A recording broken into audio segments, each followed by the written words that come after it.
And say thank you. Thank you for joining, Jane. We are so excited to host you. And it's my pleasure to be introducing Jane tonight. And Jane Egerton-Idehen, she is the head of sales at Facebook for Middle East and Africa. Before that, she was a country manager in Nigeria and the regional sales director for West Africa for Avanti Communications Group. Prior to that, Jane worked as part of the Ericsson Ghana and Liberia executive leadership team. Jane holds an engineering degree from University of Nigeria, an MBA from Warwick Business School, United Kingdom, and executive education from Harvard Business School and Yale School of Management. In addition to authoring the bestseller, Be Fearless, Jane has authored numerous articles over the years. In 2019, she received the 50 Leading Ladies in Corporate Nigeria Leadership Award. In 2021, she was featured as one of the change makers for University of Warwick. Her passion is seeing women like herself fulfill their purpose and grow their careers. She has a history of promoting girls in STEM, and that can be traced back to her undergraduate days when she was member of the International Institute of Electronics and Electrical Engineers. A quintessential extrovert, Jane enjoys golf, cycling, and salsa. But trust me, you won't get to see the salsa today. She's married to Egerton-Idehen, and they have a son, Asher, and a daughter, Sarah, who inspires Jane to continue to push for diversity in male-dominated fields. Although she travels extensively, Jane calls Lagos, Nigeria, her home. I first met Jane through a common friend a few months ago. And she discussed her journey rising from the slums of Nigeria and achieving tremendous career success for one reason, all because she believed in herself. I am beyond thrilled to have Jane join us to have this discussion on gender equality and share some tips which I believe will help all of us voice ourselves and achieve career success. So please help me welcome Jane. Thank you, Gita. Thanks a lot. That's amazing. I'm really super excited to be here, guys. I've been looking forward to this. I think Gita and the team knows from all the email. And yes, Gita, you're right. We met by a mutual friend who introduced me to another mutual friend who I got to know by my husband. So yeah, it all goes around. So I don't know. It's interesting when Gita thought we should, do this, have this presentation, and we thought the best way to do it was just to share my career story. So I've been known to be a storyteller. I'm good at telling stories. So I think today is all going to be about some storytelling, but I'm hoping that as we tell the stories, we will get some insights and we will share some learnings along the way. So I wanted to start by going all the way back to where I first had my first awareness about how my journey was going to go. So if we move to the next slide, I would start about, and this is going to be our little agenda today. So we've done the introductions, hopefully. So I want to talk about your dreams are yours to keep and fight for. And I think the best way to really talk about this, if you go to slide 3, is to share a story. And this was the 18-year-old Jane. I had gotten admission into what you call college in the university. So that's college in the US. It's called university, in Africa. So I was standing in front of the admissions board. My name was on the board. I was kind of happy, mixed feelings. But I was admitted to study a course. I think it was industrial chemistry. So I told myself, you know what? I really wanted to study engineering. Maybe I should go and check the engineering list and see, where could I have ranked if I was actually going to study engineering? So I went over to the list on the board that was for the engineering students, and there, based on my score, I would have ranked the top 10. This was like the most prestigious university in Nigeria. And I think that's what all told me that, it all hit me that this was just a huge mistake. So let's roll back to months before. Months before, what had happened? I was, no, no, don't worry, you can keep to that slide. So months before what had happened, I was trying to get into university. I came from very underprivileged background, so I was fortunate enough to get into some government-sponsored secondary school or high school, and I was with all those dreamers and middle-class kids, and they talk about their parents being lawyers, doctors, architects. I was I was coming from a background where I didn't have those kind of role models, so I was really intrigued. And I became a dreamer. I'm like, yeah, I want to be that. I think I can do that. And that's how I started the journey of I want to be an engineer.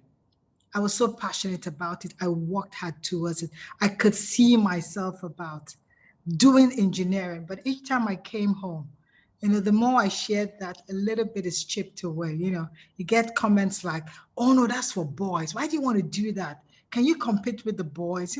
It's hard. Why do you want to spend all that time in university? Do something quickly and get out. Because in engineering, you do spend a longer time in university. And one that really hit home is a good cousin of mine who I really, I gave so much credibility because he was studying engineering. Was a guy, and he told me, "Do you think you can compete with the guys? I'm in engineering. You can't." And 2 weeks before I submitted my application, I changed it. I didn't even know what to change it to. So I looked for something that will match the same subjects. And that's how I landed in industrial chemistry. So that's how I landed in front of that admission board, looking at the admission list for engineering and really feeling sad that I could have been among the top 10. I would change that. It took me a whole year. Almost every month, I would go to the head of engineering, try to make a case why I should change back to engineering. But I think that's where I learned the first profound message that has helped me in my career, that your dreams are yours to keep and fight for. Sometimes we come from backgrounds or we're in situations where people around us don't really buy into what we see. They might not see the capabilities. They might not even see your desire and your passion. They saw me as this young introverted girl. Like, what can she can't really do this? Why is she trying to put herself through this? But I say fight for because it was a fight. Like, I think the reason I probably did really well in engineering is because I had to fight to get in. I spent 1 year making a case, fighting to get back into engineering. So when I got back, there was no holding me back. But I say this because it became an anchor for my career. Different times I would take crazy risk. These would be things I would do because I knew that sometimes people around me did not even believe I could do it. And I was ready to fight for it. And some of the things that have helped, if you go to slide 4, I just wanted to share some of the things I thought, really helped me in fighting for those dreams, is the fact that I was always willing to invest in myself. I remember my doing my MBA, then I was dating my husband, and he was like, "Are you crazy? The cost of my MBA was equivalent to the total tuition cost of the school I was going to do a master's." By the way, I'm not suggesting you do that, but that's how crazy I could go at times. When I'm so focused and passionate about something, I throw everything in. Finding the right kind of support. I say this because you're not an island. I wasn't an island, and no one can do it alone. One of the reasons I think I really made it into through the engineering track was the fact that when I got in, and I would just sit in class and observe the smart kids, the ones answering the questions, and I wanted to be their friends. I wanted to know how they studied. What was driving them. What were they checking? How do they read? How do they study? How do they spend their time? What kind of materials do they use? I was really determined to graduate with a great grade in engineering. And I would apply this even in my career. So when I tell myself this is what I'm going for, you start looking for people, anchors along the way that can support you, that can root for you, show you the way. And it comes in all kinds of ways. Sometimes for those of us that have partners or spouses, they can be the right support because some of those dreams really require support. I think about some of the jobs I took. Without my husband, I wouldn't have made it. Without friends, sometimes I'm there sending my kids to be, for someone to babysit at the last minute because I'm making a crazy trip somewhere, because of my career. So you do need support. You need to have the right attitude to failure. I think Like I said, your dreams are yours to keep and fight for. You're going to fight for it. Sometimes it doesn't come easy. Sometimes you fail once, twice, three times, but you keep going at it.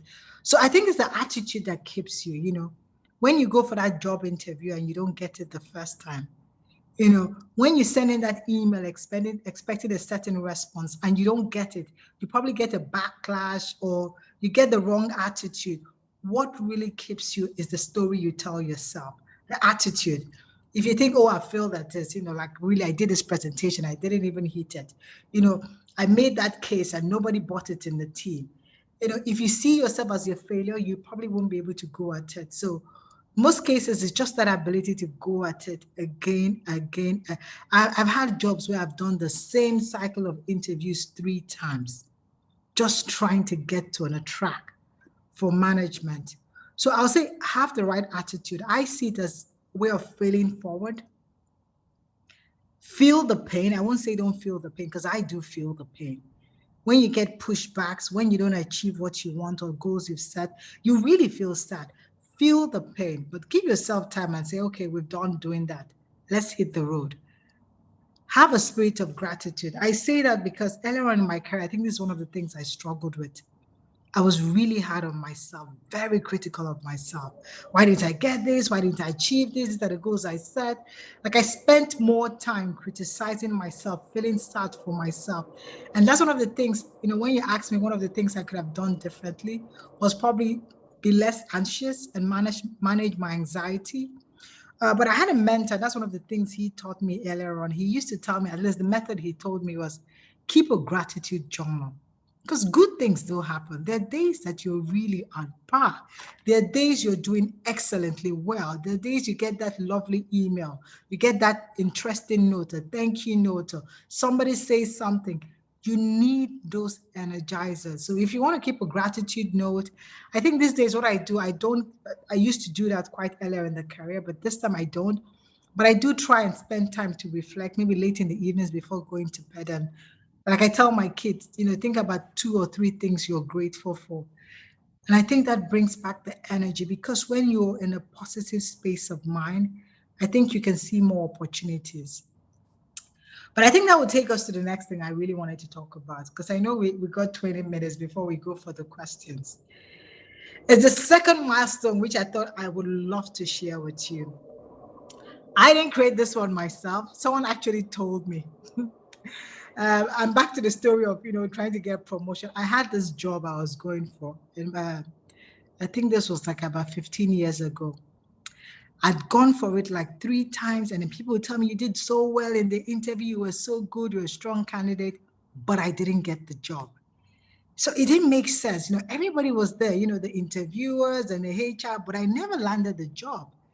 So after the third time, I was talking to a couple of close friends I could confide in. I was really worried. Like, I've done this 3 times and each time I don't get it. And one of them recommended, why don't you talk to your boss? He's the hiring manager. Have a frank conversation with him. You want to know what it entails to get that promotion so that you can work together and see how you can make changes. So I got into his office that day all prepared, but I was really sweaty. And I tried to have this conversation with him, like, you know what, I really want this job. I've gone for it 3 times. I've had people that joined the department, like new joiners. I coached them. After a couple of years, they go for it, they get it, they get promoted. I'm still in the same position. Like it was frustrating. So I was sharing my frustration. I told him, see, I really want to do this. I really want to go to this next level. What do I need to do? Like guide me. I'm willing to check in every month or every 3 months. Tell me what I should work at. I was trying to really pour out my heart there, but you know how it is. He kind of evaded it. He didn't come clean on what I should do. But I remember when I was walking out of the door, when we were done with the conversation, he was smiling and he told me, you know what, your career at the end is in your hands. I felt angry then when he told me that because I was like, what do you mean? I came to you because I thought you had the keys. You're the hiring manager. You're my boss. And you're telling me my career is in my hands. If it's in my hands, I'll give myself the promotion. But it got me really thinking, like you go back and you think about it again and again and again. You know what I told myself? I said, okay, my car is my hands. I pretended it was a car. You know how you're in the driver's seat of the car. And I told myself, I'm going to drive this car hard, as crazy as I can. I don't mind if I crash it. I said a prayer. I was like, God, if I'm going to crash this car, so be it. I'm driving this car crazy. And a couple of months later, I resigned. I went, of course, shopping for a new job, like who was interested. I'm like, you know what? If I'm that good, I should be able to replicate the success. But I say this that your career is in your hand because what I learned from that process is that I was one of those people that was used to waiting for HR to tell you the training to go for, your boss to guide you on the next role to apply for. You just kind of abdicate that responsibility to someone else. You want people to, guide you. Like the office should tell you what is the next role we should be aspiring for. What are the next trainings or coaching or talent management I should be on? It's almost like you are waiting for someone to tell you the way to go. But it shouldn't be so. From my experience, you drive that car. You are responsible. When they see you driving the car, then they want to support you. But you're entirely in charge. If you could turn to the next slide, you're entirely in charge, and I will share that in detail. You should be one setting your own career goals. And that is when the magic started happening. When I decided, this is where I am headed. This is what I want to achieve in 3 years, in 5 years, in 7 years. Did I entirely achieve it like I set it? No. Sometimes I even did better, but I was in control. And, I wasn't waiting for anyone to pay for my trainings. Like, you know what? If I told myself I was headed there, I'm looking for what does it take? Do I need to get a mentor, a coach? Do I go for a training? I'm sponsoring myself. At some time people were like, what is wrong with you? I remember when I wanted to do the MBA, like I said, the company wouldn't want to sponsor me. They were sponsoring people. But I told myself, no way, I will sponsor myself if you don't want to sponsor me. But I'm just saying, one good way to do it is set your own goals. Don't abdicate that role to your boss. Your boss shouldn't determine your next level. For all you know, you could be getting something better than what you think your boss is going to achieve and, set for you for the next level. One of the things I've learned is that you have to learn to speak out. I know it's contradictory to what I said about, fighting for your dreams and keeping your dreams, but you have to find the right moments to speak out. There are people willing to support you. And I'll tell this with a story. When I told you about I'd done that job I'd gone for that promotion 3 times, it didn't come. I had resigned. I resigned. I went to another company. 2 years later, the company came back and poached me. So there was I in one of these leadership summits. I was sitting down there, and now I really didn't care anymore. Like I wasn't trying to play nice. And I remember sitting next to one of the leadership, the executive team. And it was one of those nights, I wasn't drinking, but I really didn't care. It was a 3 days leadership summit. We're out of town in some hotel. And I remember we're having a conversation. I was like, you know what? It doesn't make sense to me. I told him straight to the face, you say you want women in leadership. Look at the executive team. They're not women. We don't see any in the pipeline. Why are we not working towards our goals? We should put them out where our money is. I just poured it all out. I really didn't care that evening. He didn't say a single word to me. I said, this is where I would like to be. This is the career path I would like to pick. There is no clear way for me to get there. I didn't even care. I think after what I thought was a horrible conversation, I left that table. I went to another table.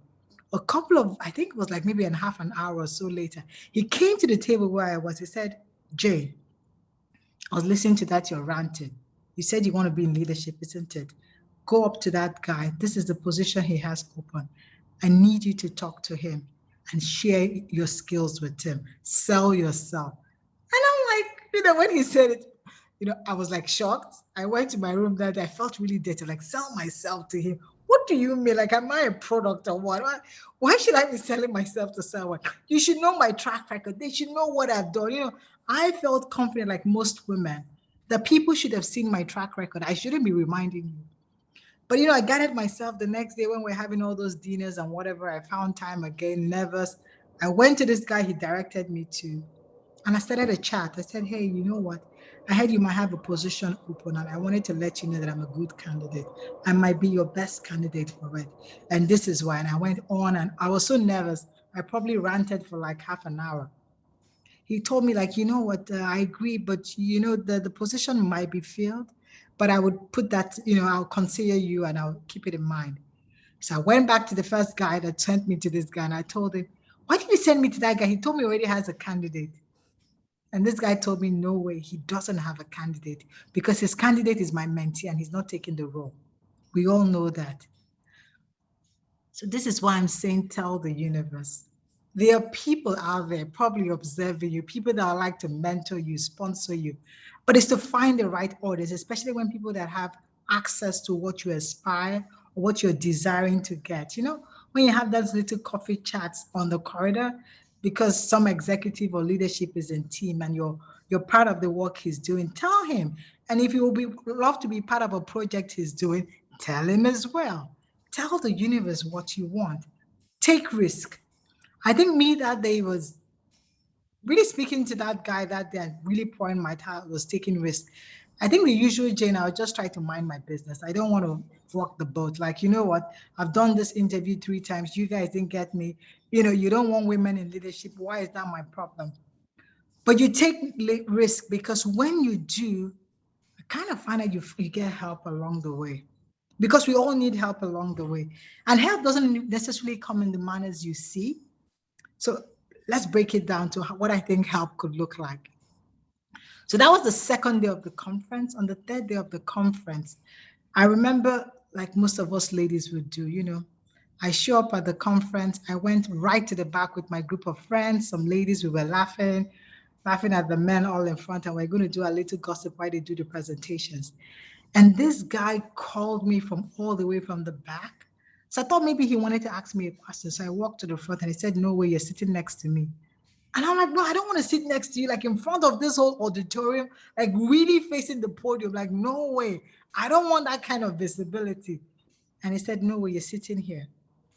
So like I was straight faced, really nervous, trying not to blink, because now that was the entire leadership executive team. And the head of the CEO of the region was making a presentation. So I was trying to, you know, be as attentive as I can while I was nervous. And I remember when he was done with the presentation, he made a comment. He's like, you know what? He needs to present this the next day to the larger crowd. It was a big conference. And he said he didn't want to do the presentation. He wants someone from the audience to do a recap of all he said the next day at the presentation. And this guy that told me to come to the front, you know what he did? He raised his hand. I said, oh, yes, Jane said she could do it. I never told him that. Literally, I was almost like trying to melt away. He looked at me like, don't even say no. Don't dare say no. So I know that I'm like, okay, I'll do it. I panicked because I wasn't even listening to the presentation. I spent the whole evening calling all my friends, you know, trying to understand, did you listen to the presentation? What did he say in slide 1, 2, 3, you know? But the good thing is that I took that risk and I went there because I knew I was good in presentation. I gave it my own spin. I shared it from, you know, from my own narrative, how I understood it. And lots of people was amazed. Why do we need help along the way? Now, I didn't know that one of the requirements for the position I was going for was that the people at least trying to recruit you, which is the executive team for that management role. But you probably need to know a bit of you. They want to know a bit about the candidate. And this guy figured out nobody in the team knew who Jane was. And this was his own way of trying to introduce Jane to the team.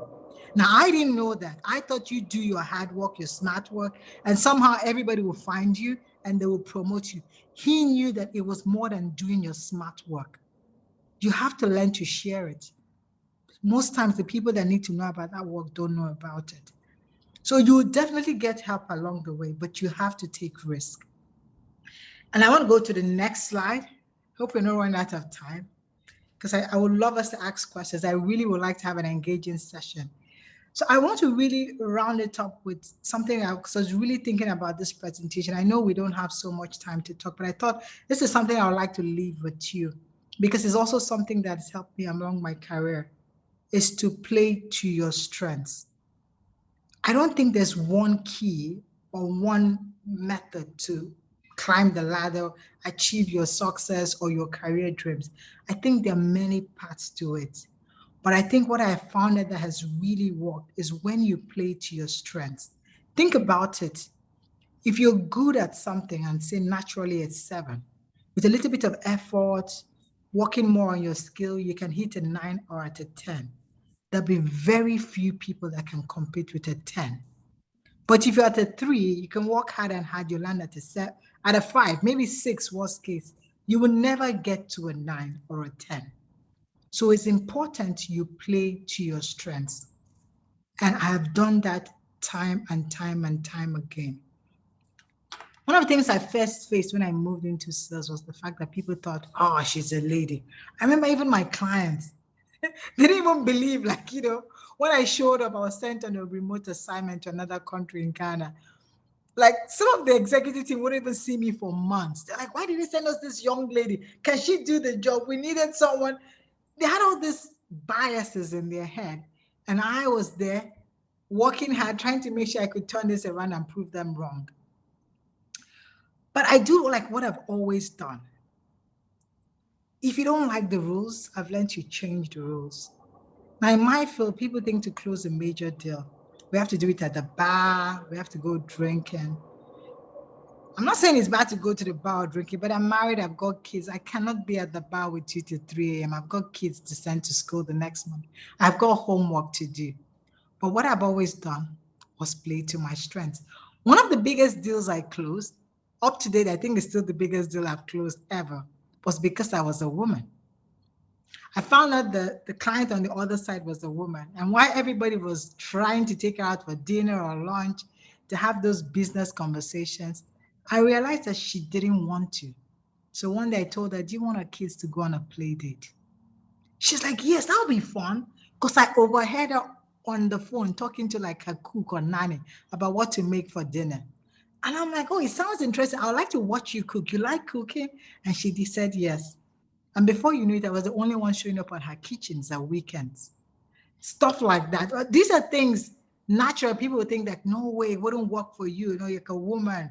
To do this job and close these deals, you have to take these guys to the bar. I didn't take no guys to the bar, but I knew that I loved sports and I loved the challenge. So I'm willing to, do you want to go golfing? Do you want to play tennis? Sometimes you have to change the rules to suit you. I say play to your strengths. If you go to the next slide, please, because I do that time and time and time again. My last job, because of, before I joined Facebook, was to manage a satellite operation for West Africa. And one of the things I did, because, I knew that I was good at, public speaking. And that job, I was a country manager. As part of the country manager, I was like the face of the brand. And of course, no one will pay you for that. It wasn't part of the job. It wasn't required that, it wasn't required that I had to show up and do presentations if I didn't want to. It didn't really add up to, to my assessment. But it was a strength of mine and I always played to it. And as I played to it, I will go on to achieve my big career goals because I played to it. So let's go back to one of the best deals I ever signed at that job. And I'll tell you how I signed it. So I know Gita was talking about that award I won. So when I won that award, one of the things I have a coach. One of the things I decided with my coach was that we found that all the people in my circle, private circle, external circle, were mostly people in the tech field. And I wanted to change that. So I decided I headed on a mission to try and get people in my network that were in tech. So we decided that every week I'll find somebody new to have just coffee with that wasn't tech. So when I won that award, I looked at all the women on the list. I said, you know what? I want to get to know all these women that are not in tech. The ones in tech are excluded. So I bossed them on LinkedIn. Like I said, some of them would respond. Do you want to have coffee? Do you want to have a chat? And I remember having this one that we went on and on. She was running an investment arm of one of the multinational investment firm. And she was so busy. It took a while for us to land a coffee date, but we had to even do it with her kids swimming because she was so busy. And she was meant to fly out in a couple of hours for some board meeting. But I said, it's okay. I'll take whatever time you have. So as usual, when we're in the coffee meetings, I like get to try to know the person. I introduce myself. So like, why do you do what you do? Why are you passionate? What drove you into it? Like I'm asking all those questions. And she kept asking me, is that all? Is that all? Is that all? I'm like, yes. I just wanted us to get to know each other. I'm looking for, I'm looking to have people in my circle that are not tech, people that intrigue me, people that I found inspiring. And she was like, is that really all you wanted? I said, no. I said, sorry. I said, yes. She said, I thought you wanted something else. I said, no, I just wanted us to get to know ourselves. Intro chat. She said, I thought you knew my brother. I said, no, who's your brother? She gave me the name and I said, but there's no way I could have known that was your brother. Their surnames are different. She said, yes, because I'm married and I have kids. I changed my name. I'm like, but he lives in another city. This was the guy he was running some IT firm we're trying to close a deal with. And it was a very huge deal. And he literally had gone cold on us. And I had no clue this was his sister. So she was shocked because in her mind, she thought I orchestrated the meeting because I knew they were related. So you can guess, wild guess. I closed, that was the fastest deal I closed. So back to what I've said, I was just playing to my strength. It wasn't intentional. I was doing that project not because I thought, oh, it was because I know that I like networking, connecting with people. I like public speaking. And I was trying to expand my role to pick elements of the role that could play to my strength because that's where I get energy from. But you definitely cannot play to your strengths if you don't really know who you are. So I think the first step is to really get to know who you are. Before you play to those strengths, you have to know what are your strengths? Like, what are you good at? What are you not good at? What gives you energy? What do you find passionate? And there's so many ways to do that.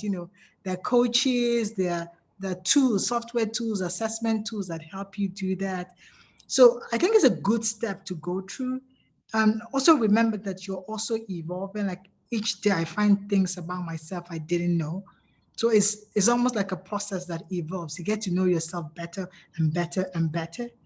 But I think also it's also good to understand your why. Your why keeps you focused and grounded. Most times people ask me why I do this. Why do I do this? Early on in my career, because I wanted to be successful, I wanted to climb the ladder because I was running away from poverty. Coming from that very underprivileged background, I wanted to see at least some money in the bank account, have money for food. I didn't want to worry at night where to sleep. If I didn't have money, I just wanted that. I was running away from poverty. But later on in my career, it was different because your why also evolves. It was different. For me, I think the best way to tell it is the story of Rose. Rose was a cleaner when I was running a team. I was managing a team in Accra. And when I got that job, I was so busy. We had a cleaner. She was like the office assistant. She was the office cleaner, but she serves coffee. I used to come very early because I wanted to get a head start. She would be there. It's like, oh, do you want coffee? Do you want tea? In the middle of the day, she normally comes and breaks my thoughts when I'm busy, sending those emails. Well, can I get it? Initially, I thought it was annoying. I'm like, you know what, Rose? You can't just keep asking me if I want coffee or tea. But later on, I realized that I really loved her attitude. She was polite and she was young. And I'm like, what is she doing serving coffee and tea? So I tried to have a conversation with Rose. I'm like, Rose, like, tell me about yourself. And she told me about, she was literally an orphan. She had only a surviving sister. She wanted to go to school, but she didn't finish. She didn't have money. She was taking care of, like, it was a sad story. But I was like, what do you really want to do? Like, I thought if you're around me, you have to have a drive. What do you want to do? I struggled to get out of her what she wanted to be or do. So I sent her to my assistant and I told my assistant, you just try and have sessions with this lady and figure out what she wants to do. So finally, we found that Rose wanted to be a nurse. Of course, Rose would leave and later resign because she got a better job cleaning for a family privately. But I think there was one of these times I lost, my cleaner left. And mysteriously, with serendipity, she called me like 2 weeks later that, oh, she just wanted to say hi. And I told her, you know what, Rose, I don't have a cleaner. So if you want to really clean, you can come clean for me. And that's how Rose came back to my life. And of course, this time around, I was driven to make sure, Rose, you cannot just be a cleaner. You're too young to waste your life. And we got Rose into a nursing school. And by the time I left Ghana, she was a nurse. And for me, the why was like a year ago when Rose sent me her graduation pictures. That was my why. I do this for the younger Jane. I do this because that could have been me. Rose is just my story. It was 20 years ago. It could have just been me. If I never got the chance, people helping me, the access, I could have just been Rose. So I do this because I want to do it for the younger Jane. What would Jane have wanted is for people to have helped her along the way. And I want to help those younger Janes. So understand your why, because you would need that. It gives clarity to your purpose. But even as you understand your why, don't forget that you still have to implement whatever it is, your strengths, your goals. You still have to strategize as you're playing to your strength and implement it. So your how is important. And I think I gave some example of my how I do it on my job, how I play to my strengths, and how it all comes together at the end. So with this, I want to say that this will be, I think this will be it for now. And yes, I will be open to questions. Gita, over to you.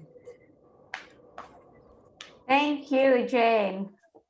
I'm kind of speechless towards the latter part of this. Like just hearing your why and how it has evolved, it really moved me more so even from the last time I heard you speak about this. So thank you. Thank you very much for sharing this. And I know Katya already had some questions too, but Oh, yes, we do. this over to Katya first. Well, first of all, thanks, Jane. You already actually answered a lot of questions that I had, but just as a follow-up, like when you spend time home in Nigeria today, what do you think has changed for girls in education or for women professionally compared to like 20 years ago? If anything has changed. In so many ways, things have changed, and in so many ways, things haven't changed.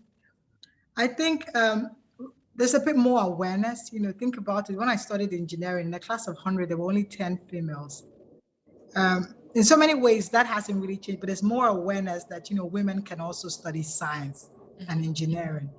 And, there are lots of people out there pushing that narrative and supporting it as well. Like I do that. I passionately do that. I make sure that girls know that, and that's what my nonprofit, that's what we do. That, studying science or STEM has got nothing to do with your physical strength. It's your mental capacity we're thinking about, your ability to solve problems. So I see that has changed, but in reality, that also in some ways, there's a lot of, we still have a population that there's still a lack of awareness in the rural parts, and poverty hasn't helped at all. So people always look for the easy way out. It's easier for them to marry off their daughters because it's easier. You can marry out of a young age. We haven't changed that rule. It's still legal to marry someone at 15 in Nigeria. It's not illegal. And in so many ways, that has taken us back, because that's even before she gets a voice. Before she can say, no, I don't want to do this, I want to go to school, she's already having a baby and married to someone twice or three times her age. So yes, in so many ways it has changed, but still in so many ways we're a bit backwards as well. Mm-hmm. Thanks. Thank you. And we'll open the questions to the floor too, but I would really want to announce, Divya, did you want to make an announcement about the book raffle? Hey, Jane. Guys, this is our chance to win the book Jane's written. So I would say go ahead and fire your questions. Candid question, professional questions, serious questions. Don't be shy. Ask her your questions. I would really love the questions. So I do like an engaging audience. In that case, maybe I can start one off. Okay. So, oftentimes we don't really know our strengths, right? And we struggle with finding our own strengths. In those times, who should we reach out to? Like, what kind of mentors should we seek for? Or like, how do I approach that kind of a situation? That's a very interesting question. I love that question, because you're right. Sometimes we get to learn ourselves, isn't it? I know one simple way to really start the process is the people around you, people close to you, like your family members or your close friends. It's easier to ask, and they see that. You sometimes don't see it, because they make that comment, because you do something and to you it comes so natural and so easy. Like, you're so good at it, you know what? And you're like, no, I'm not. I'm like, you're so good at it. So pay attention to those moments, or go all out and ask them. I do that sometimes, ask your friends or your close family members, like your, like my siblings, like my sister. I'm like, you know what do you think I'm really good at? And they're like, you, huh? Once they tell you to do this, like you don't even need to get paid. You would just do it. Like, and that's one of the interesting ways to kind of discover what your strengths are.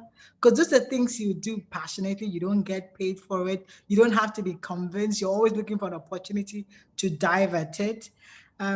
Because that's one way. Other ways, there's sometimes people have tools.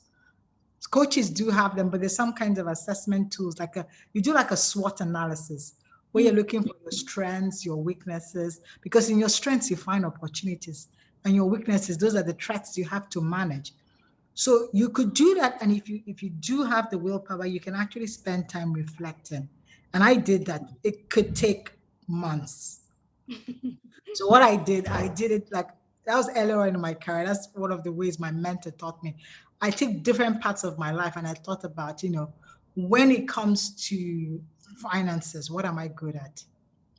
When it comes to relationships, what am I good at? When it comes to anything to do with personal development, you spend time thinking about it. You pay attention. That's why it's good to be present. You pay attention to things that you just do sleeplessly. Like you're just doing something, you go at, you have so much energy, effortlessly, or something that just comes naturally. And I think when you think about it, you start to notice it. Those things that keep you awake at night, you're doing it and you don't even feel like you did anything. It doesn't even, it doesn't feel like, it doesn't take anything off you. And other people will struggle to do the same things. And you could see some things that when you start doing it, you get bored, you get tired, you just want to do something else. Like, if you tell me that, Jane, you have this speaking engagement, talk about tech next week. I'm like, tell me, like, what's the audience? Like, I'm all excited. Let's do this. You say, Jane, we need you to write a 50-page report and you need to submit it next month. Likely 4 weeks later, I haven't even started the report. I've been thinking about it, worrying about it, but I haven't even written it. I have just worried for 4 weeks. So if you try to be present, you could also find out some of these things yourself. But one of the ways to do this, people close to you, like I said, either if you have mentors, if you have close friends or relatives, siblings, even parents, close friends, they can tell you. You could ask them, you're like, what, tell me, what do you think I'm very good at? Like, what do you think I could do for free? How do you perceive me? What do you think when you think Jane? What do you think about? And those are ways you could kind of extract that out from your close circle. I hope that helps. That does, definitely. Thank you so much. So I had a comment, probably not a question, but I was listening to your story about how you went to, you said your manager and you kind of said, and he told you that your career rests in your hands. I say this to my team all the time. And sometimes I know that I can feel it when they go back, like, no, you're supposed to get. You're supposed to be the boss. Exactly. But, that's something that I feel very strongly. But I mean, it's even hard for me to kind of advocate for myself. So how do you actually advocate for yourself? That is something that I've been struggling with for some time. Is it with your team or, for your own career journey? For my own career, and with my team, I can tell them, hey, you need to advocate for yourself and you need to come back to me and tell me what your next steps are going to be to get to the next level. So I put it down, but I'm not able to go have that conversation with my leaders. That's a very deep question. But I believe, I wanted to say I believe in show, not tell. Sometimes when you show, you tell your team, this is what I'm also doing for my career. That's the best way to answer them, that your career is in your hands. Yeah.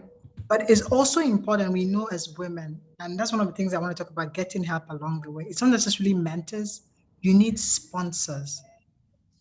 The times in your career, you want to aspire to a level, you desire it as your goal. Your your idea of what is required is not entirely what is required because you're not at a table, like I was telling you about desiring that position. In my head, I thought I knew what was required for the role. The people that had created that role had a different requirement in mind. And I wasn't going to fit in it because I wasn't playing to that. And that's why it's good to have sponsors. Now, unfortunately, I'm a bit split in the middle. I don't think you should walk up to people and say, hey, be my sponsor. Because sponsors are people that put their own political career, their own political capital on the table. And that's what that guy was doing, to push your agenda. Because at a certain point in the company, we know that it's not all about talent. Network becomes important. People are comfortable when they believe that they understand the people that are working with them, especially in senior leadership. They understand your capability. They have a bit of your track record. So they feel like they can pull you into that circle. And for most women, it's difficult because we are spending so much time working hard. We don't have time to showcase this part of us and say, hey, this is me. This is what I'm thinking. This is what I can do. And that's where you have to find time to do it. So that's why I said show. And the things you could do. And one of the things I always say, you have to learn to speak up about your good work. Showcase your good work is a good place to start. It's even a good way to get a sponsor. When people hear about your track record, see your track record, they get interested. There are people that just invested. They want to pull up people that they can take along the journey. But they don't know until you say it. And it's not necessarily you saying, oh, look at me here, I want to be this position. It's you saying, this is the value I can bring to the company. This is what I've done. This is all the possibilities I see. And this is the value. And there are different ways to do it. When you have those wins, celebrate and share the wins. You go to those leadership meetings, to those, especially when you're in the room with people that have access to do that. Talk about your work.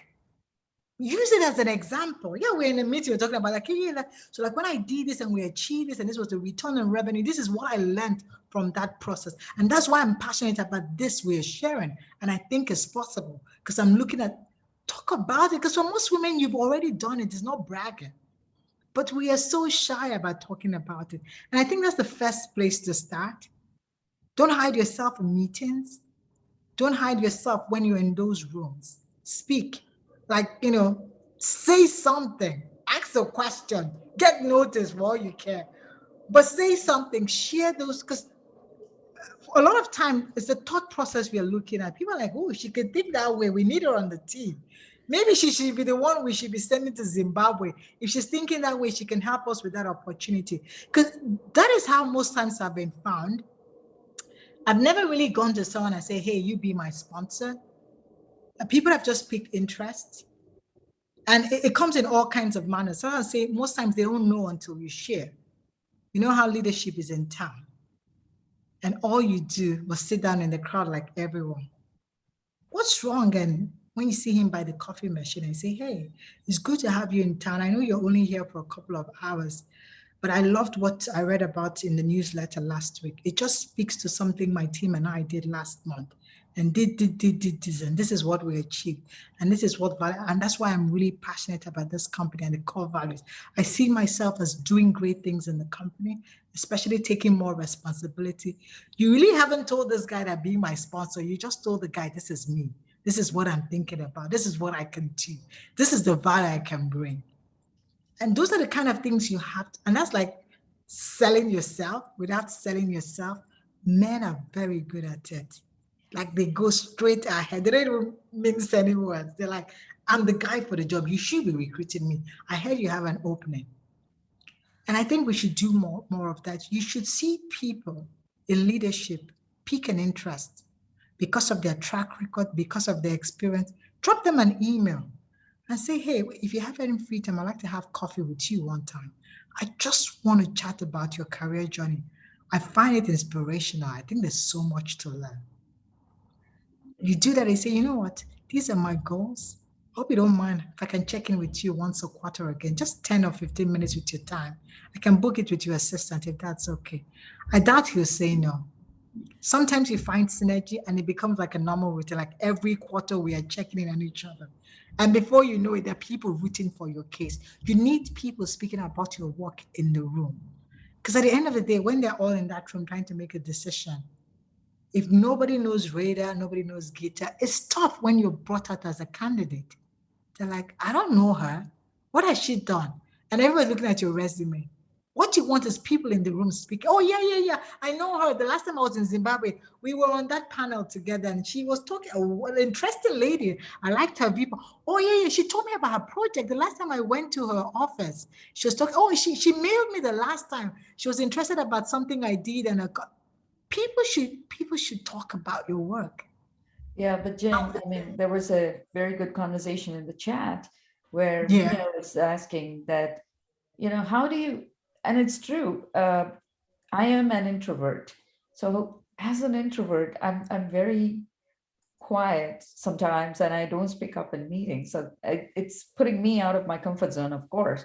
But there are others who are even quieter than me. I know in my team, there are people who I have to kind of constantly ask them, hey, do you have any questions or anything? How do they do this kind of selling to, our leaders? So I think it goes back to one of the things you said about you play to your strengths. So don't try to be like an extrovert. Okay. Use your introvert. And I know introverts, large crowds will drain your energy, but you could do small crowds. That's why I said, here's the CEO is in town. You could have thought about it weeks. Okay, what would I want if I saw this guy in the hallway? What do I want to say? If I show, you spend time really thinking about it. And I'll be frank, that's what I do. And I think that's what guys do a lot. I learned from my mentor.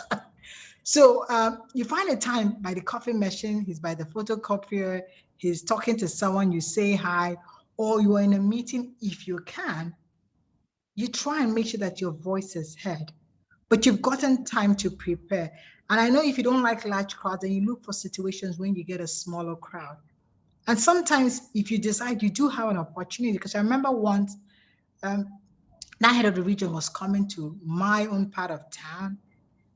There was no opportunity to have a private audience with him. It was always going to be in group. But I was just impromptu told to represent, I think, my boss in one of those smaller sessions. I got there well prepared. But by the time I was done asking the questions and making the comments, he was like, Jane, we should catch up sometime. So I'm saying you also seek those opportunities because it's actually better to play to your strength. And play to your strengths could be you are better off sending those emails like I talked about, rather than talking in large crowds. Smaller meetings might give you more energy. And there are ways to do it, break the ice before, if you come early for the meeting, when there are fewer people, chit chat a little bit or say hi or what's your name? Good to see you. It's easier when the room is in full motion to be able to talk to that person or ask comments or add, because you've kind of broken the ice. Look for one-on-one sessions. Sometimes, you even agree with someone, hey, I'm going to be that meeting, you're going to be that meeting. I'm thinking about asking this question. And hey, I think if you think it's a great idea, maybe you could pitch in your few words as well when I do. That kind of gives you confidence when you have a body in the room as well. So there are ways you could do that, but I would say play to your strength. You don't have to look for those large, you don't have to do it the way an extrovert would do it. Do it the way you would do it as an introvert, which is to go smaller audiences, smaller crowds, send those emails, look for those cases where you say, hey, I want to have an audience with you, just 5 minutes. I really want to chat about this. Thank you. Yeah. Jen, I wanted to know that, Aishwarya also put a comment here saying, hey, what an inspirational and wonderful session, Jane. You are a powerhouse. And I couldn't agree anymore. So thank you. This was great advice. And I hope everyone on this call enjoyed the session as much as I did and have some takeaways. With that, I'd like to have Divya. Divya, do you want to close this finally?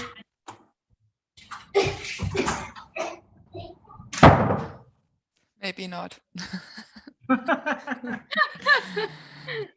Elaine, I was so looking forward to this event, but I didn't expect to feel a little bit of profoundness. more from your experience and the way you told your story. The one main thing I've kind of come to realization is career is in your hands. It sounds so simple, but not many people tell us how to go about that. And I think that's the main thing I got from your presentation today. And we have a recording, so every time I feel a little defeated, I know I'm going to go back and look at the recording. Go get it.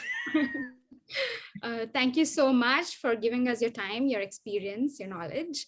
I'm excited to cross paths again with you in the future. Yeah. Thanks so much, Jane. It was really inspiring. Appreciate it. Thank you, Jane.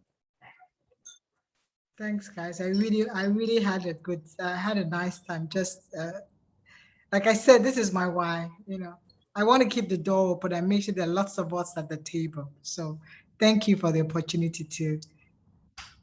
Awesome. Thank you. Thank you so much. Thanks, guys. Bye-bye. Thanks, everyone. Bye-bye. Bye. Bye. Bye.